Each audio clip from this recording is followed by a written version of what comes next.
The live has started, but we'll just let it spin. Say good morning. So, are we live? All right, cool. Good morning, party people. I wanted to talk and do a little tutorial today about your lower abdominals, mostly because I've gotten questions from two of my one-on-one clients about how to actually engage that lower part of your core. So we're gonna talk about that. No, Luna. Of course, she has a noisy toy right when I want to go live. So lower abdominals are the muscles that we would say are kind of like the pooch, like right below your belly button, the muscles that are between your belly button and your pelvis. And that's what we're going to talk about today because they are challenging to engage because we have stronger, more dominant muscles that take over the movement faster or more readily than our lower abdominals. So I'm going to lay on the ground. Hopefully this will function smoothly and show you what I'm talking about. So when you are laying on the ground here to do some crunches or whatever, when we're crunching at the upper part of our body, our upper abdominals are going to fire sooner than our lower ones because we're lifting that part of our body. When we go to do things like leg lifts or even like a V-sit, your hip flexors will tend to take over first because they're just more readily engageable. So the whole key to being able to get those lower abdominals involved in a core workout is to mentally connect to those muscles and tell them to work harder.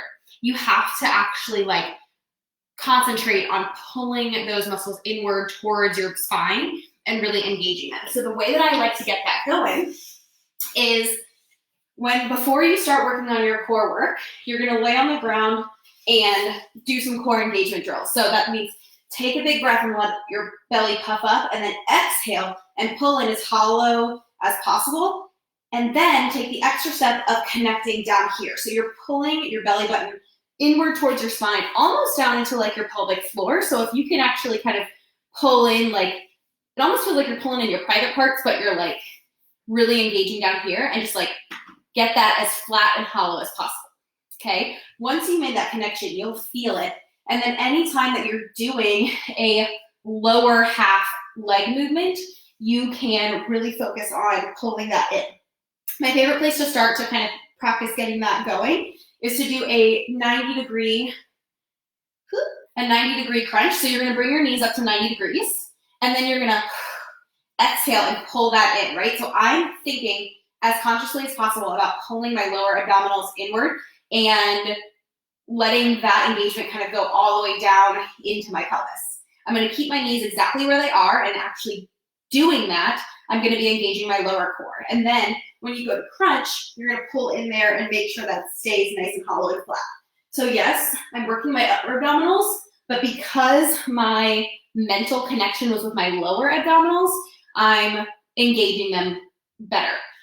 Another great one for that is a reverse crunch. So again, big exhale, pull that in, get really, really hollow, and then you're gonna extend your legs out and exhale, coil them in.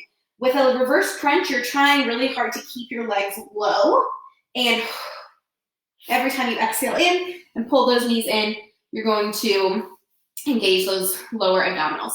You also can do that with a full leg lift. So feet up, exhale, pull the belly in. You can do crunches right here, focusing on pulling the belly in really tight right here, or you can do a full lower exhale up, again, making sure that that's really tight in there. So it takes a little bit of practice. It takes a little bit of getting comfortable. Hi. Hello. Oh my gosh. We are having a problem. Hold on. It takes a little bit of practice to get comfortable actually engaging those muscles. Hang on. Technology, man. Okay. So it takes a little practice to actually get comfortable engaging those muscles and telling them to fire as readily as the other ones. But the more that you practice and the more that you make that connection, the more sort of easily they will work for you when you're doing those exercises. One other note about the lower belly pooch area is that, again, as women, we are designed to have fat there, okay? It is part of our reproductive protection system. So we are designed to hold onto fat there because it projects our reproductive organs. So first of all, maybe we can like thank our body for keeping us healthy by keeping that little extra fat there and give ourselves a break, knowing that as we go into the fat loss process, it's going to be one of the last places that lets go of the fat there. The other thing to remember, even if you have great mental engagement and you're really pulling those muscles in, that lower belly pooch isn't going to go anywhere unless you're in a fat loss phase, which means that you're in a calorie deficit sustained over time to lose body fat. And your body will let go of fat wherever it feels the most comfortable, letting go of fat in that fat loss phase.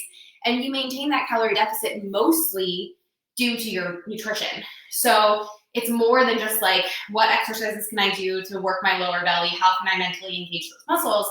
It's also, is my nutrition matching the sort of my fitness goals there?